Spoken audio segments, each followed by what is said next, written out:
rawhan, qui sont les êtres Donc, spirituels. enfin, pour parler par exemple du monde des génies, tout ça c'est pour lever les équivoques. Donc Allah, par exemple, je crois, Allah va nous dire également que les génies également ne connaissent pas l'invisible. Comme tout comme les êtres humains, en fait, ils sont limités. Attention, ça c'est un autre sujet.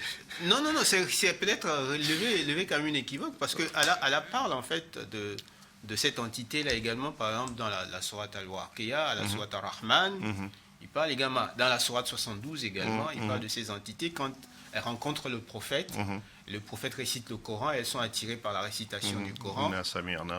Voilà, et également pour mettre en fait un petit coup de pied à la fourmilière, il y a l'histoire de Sulayman alayhi salam.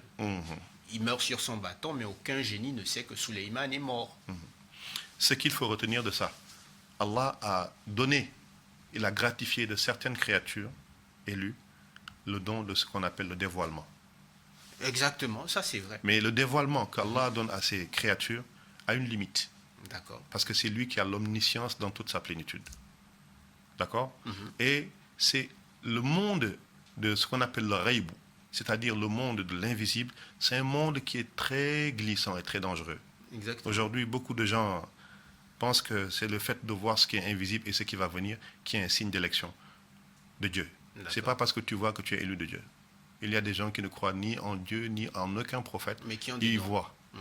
Le fait de voir ne veut rien dire. Le véritable signe de l'élection de Dieu chez un humain, c'est la crainte révérentielle. On est d'accord. En toutes circonstances. Tu l'as vu il y a 10 ans, il était comme ça. 20 ans après, il s'est même beaucoup plus amélioré dans la crainte. C'est ça la quête. Et c'est ce qui fait la spécificité de la religion musulmane. D'accord. Nous ne sommes pas trop dans les « j'ai vu ça, tu as vu ça ». Non. Ceux qui le font au nom de l'islam, c'est pas l'islam. Voilà, c'était important. Ça, ce n'est pas l'islam. Voilà, c'était important de le dire. Vous savez, mon défunt père me disait que nous, en Afrique, on est victime de notre substrat païen de nos ancêtres. C'est resté quoi. C'est-à-dire qu'on a tendance à associer notre religion à des choses qui sont plutôt tribales, traditionnelles, culturelles, etc. Mais l'islam dans sa conception, l'islam dans sa quintessence elle-même, c'est une quête. L'islam, c'est la crainte d'Allah.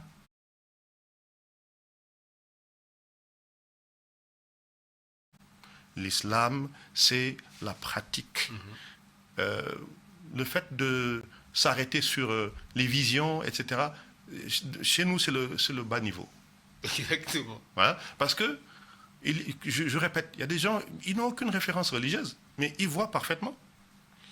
Et le monde de l'invisible est dangereux. Parce que Allah, fa'alun lima yurid, il est souverain.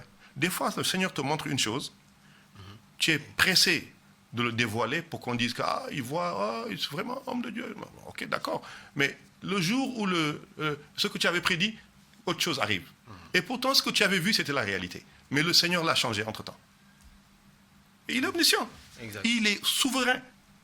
C'est pour ça, il y a un grand saint qui disait, si on devait donner le nom de famille au Seigneur, à Dieu, on l'aurait appelé celui qui manifeste ce qu'on n'a pas trop attendu.